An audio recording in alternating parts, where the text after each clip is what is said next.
नमस्कार जी, मैं हूं डॉक्टर वीरेंद्र धनकर, senior consultant urologist, andrologist and transplant surgeon. आज हम बात करेंगे इरेक्टाइल डिसफंक्शन की।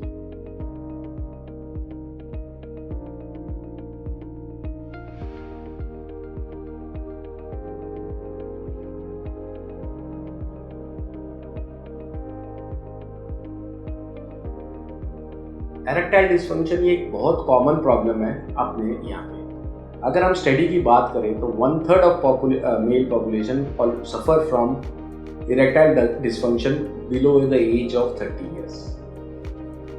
ये इरेक्टाइल डिसफंक्शन होता क्या है? इनएबिलिटी टू अचीव और maintain erection for a sexual intercourse is known as erectile dysfunction. इसका मतलब क्या है? जब इरेक्शन में हमारे बॉडी में पेनिस में ब्लड इंक्रीज होता है और तनाव, इसके कारण तनाव आता है। ये तनाव सफिशिएंट होता है कि हम इंटरकोर्स कर सकें। किसी कारणवश ये तनाव पैदा ही नहीं होता या पैदा होके जल्दी खत्म हो जाता है, इंटरकोर्स तक लास्ट नहीं होता, इसको हम कहते हैं इरेक्टाइल डिसफंक्शन।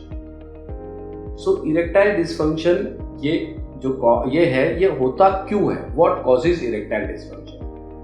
इसके लिए हम प्रोसेस को समझें कि जब भी हमें सेक्सुअल फीलिंग या अराउजल्स होता है तो हमारे बॉडी पेनिस में ब्लड फ्लो इंक्रीज होता है एंड आउटफ्लो कम हो जाता है। वो इंक्रीज फ्लो होने की वजह से तनाव पैदा होता है जिससे हम सेक्सुअल इंटरकोर्स करते हैं। सो किसी कारणवश या तो ब्लड फ्लो पूरा ना आए अंदर, या फिर बाहर जाने को रोकना ही है, वो बाहर आता है और बाहर निकल जाता है तो तनाव सफिशिएंट नहीं होता, या फिर नसों की वजह से प्रॉब्लम जो होती है, इसके वजह से ये प्रॉब्लम आ सकती है और ये कारण इरेक्टाइल डिसफंक्शन का होता है। सो इरेक्टाइल डिसफंक्शन दो तरह के होते हैं, एक ऑर्गेनिक और एक साइकोजेनिक। ऑर्गेनिक यानी जिसमें कारण हो, साइकोजेनिक यानी जिसका कोई कारण ना हो। 30% of cases of erectile dysfunction में ऑर्गेनिक कारण होता है, 70% ऑफ इरेक्टाइल डिसफंक्शन साइकोजेनिक होता है। ऑर्गेनिक कारण क्या होते हैं? ऑर्गेनिक कारण होते हैं जैसे डायबिटीज, ब्लड प्रेशर, हार्ट की दिक्कत,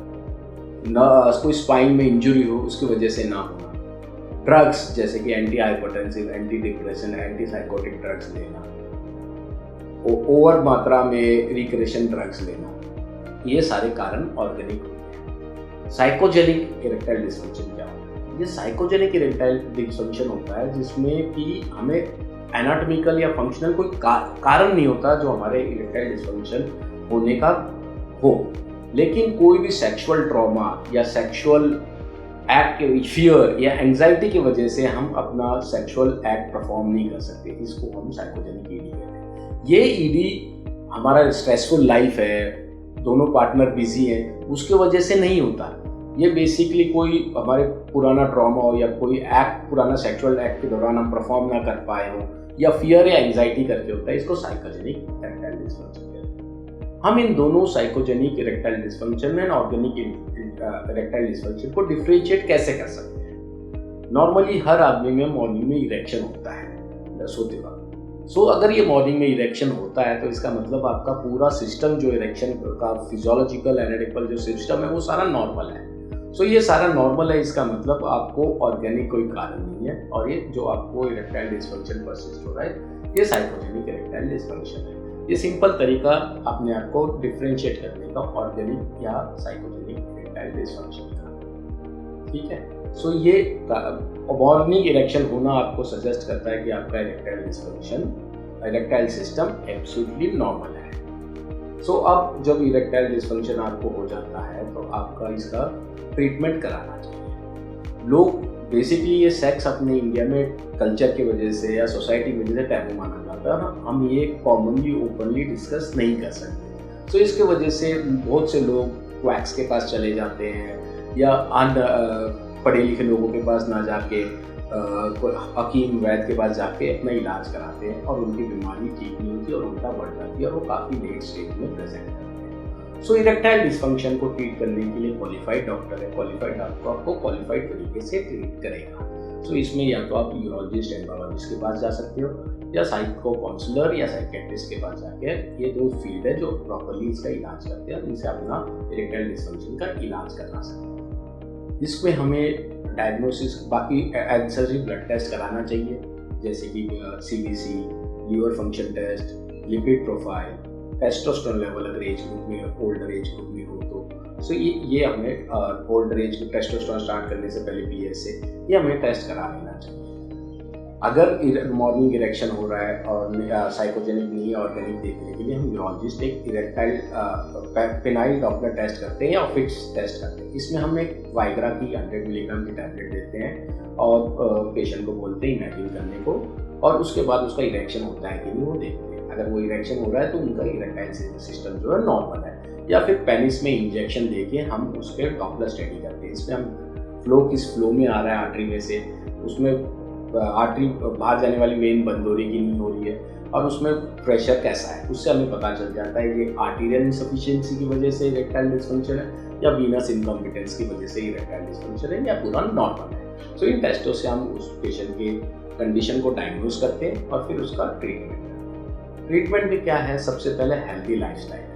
बेसिकली अगर आप स्मोकर हो या हैवी ड्रिंकर हो तो बंद कर दिए, रिक्रिएशन ड्रग ले रहे हो तो बंद कर दिए, हेल्दी खाना खाइए, एक्सरसाइज करिए, या अगर आपका नॉर्मल बॉडी हेल्दी होगी तो आपकी सेक्सुअल हेल्थ भी हेल्दी होगी। तो modified risk factors, smoking avoid कीजिए, हैवी अल्कोहल अवॉइड कीजिए, रिक्रिएशन ड्रग अवॉइड कीजिए, वेट रिड्यूस कीजिए, डेली एक्सरसाइज करिए। ये आप करने से आपका हेल्थ में भी इंप्रूवमेंट होगी, सेक्सुअल हेल्थ में भी इंप्रूवमेंट होगी। सेकेंड लाइन ऑफ ट्रीटमेंट जो है ड्रग्स है। ड्रग्स में हम क्या देते हैं, PDA इनहिबिटर, फॉस्फोडाइएस्ट्रेस इनहिबिटर्स ग्रुप के ड्रग देते हैं, जैसे कि वाइग्रा, टेडालाफिल, ये हम देते हैं और इससे पेशेंट को अचीव होता है, तो इरेक्शन अचीव होता है, तो हम ड्रग्स को ही कंटिन्यू करते हैं। इसको हम व्हेन यूज के तौर पे भी व्हेन नीडेड तब दे सकते हैं, जब एक्ट करना उससे पहले फुल डोज में दे सकते हैं, या फिर हम उसको लो डोज में कंटिन्यूसली ट्रीटमेंट दे सकते हैं ताकि पेशेंट के साइकोजेनिक हेल्थ इंप्रूव हो जाए और उसे लगे मैं नॉर्मल हूँ, और धीरे धीरे फिर हम ये ड्रग को बंद कर देते हैं। अगर ड्रग काम ना करे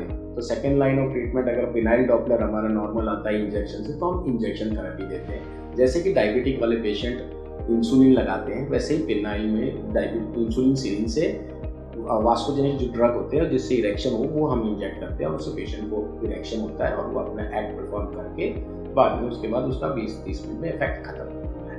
सो ये इंजेक्शन थेरेपी है। एक है लिथोट्रिप्सी, जो कि लिथोट्रिप्सी जो स्टोन को तोड़नी होती है, वही लो डोज में, लो फ्रीक्वेंसी में हम पेनाइल एरिया को देते हैं, जिससे कि न्यू ब्लड वेसल डेवलप होते हैं और उसका पेशेंट का इरेक्शन होने के सक्सेस 60-70% बढ़ जाते हैं। वैक्यूम डिवाइसेस होते हैं, अगर खाली ग्लांस का इरेक्शन करना हो और बॉडी में ज़्यादा हो तो वैक्यूम क्रिएट करके इरेक्शन करने की कोशिश करते हैं। अगर ये सारी पद्धतें, ड्रग्स, इंजेक्शन, वैक्यूम डिवाइस या लिथोट्रिप्सी फेल हो जाती है तो फिर लास्ट रिसोर्ट होता है पेनाइल इम्प्लांट। पेनाइल इम्प्लांट में इसमें क्या कहते हैं, पेनिस की जो दोनों साइड पेशाब के रास्ते के रॉड होती है उसमें आर्टिफिशियल रॉड डाल देते हैं, वो उसके वजह से इरेक्शन अचीव हो जाता है। ये एक होती है सेमी मैलिबल जो परमानेंट इरेक्ट होती है, और एक होती है इन्फ्लेटेबल। इसमें हम क्या करते हैं, ये जब एक रॉड पेनिस की जो मसल होती है उसके अंदर एक पाइप डाल देते हैं और एक उसका बटन दे देते हैं स्क्रोटम में, अंडरकोश के टेस्टिस के नीचे, तो उस और एक रिजर्वायर होता है जिसमें फ्लूइड जमा होता है, तो वो बटन दबाने से उसमें पानी का फ्लो जाता है और वो हार्ड इन्फ्लेटेबल डिवाइस हार्ड हो जाते हैं और इरेक्शन अचीव हो जाता है। एक्ट के बाद वापस बटन दबा के डिट्यूमेशन अचीव हो जाता है और बैठ जाता है। ये नॉर्मल इरेक्शन को मिमिक करता है। इसको कहते हैं artificial erection creator, inflatable devices. So ये ऑप्शन हमारे पास इसको ट्रीट करने के है। सो बेस्ट है, इरेक्टाइल डिसफंक्शन एक कॉमन प्रॉब्लम है, इसे घबराओ नहीं। मेडिकल प्रैक्टिशनर जो कि यूरोलॉजिस्ट, एंड्रोलॉजिस्ट या साइकेट्रिस्ट है, इनको कंसल्ट करो ताकि आपका ट्रीटमेंट अच्छी तरह इलाज हो, डिले ना करो, healthy lifestyle Jio and follow healthy life practice, exercise करो, स्मोकिंग अवॉइड करो, एक्सेस अल्कोहल करो और वेट रिड्यूस करो। जितना हेल्दी रहोगे उतने अपने सेक्सुअल लाइफ भी हेल्दी रहेगी। Thank you.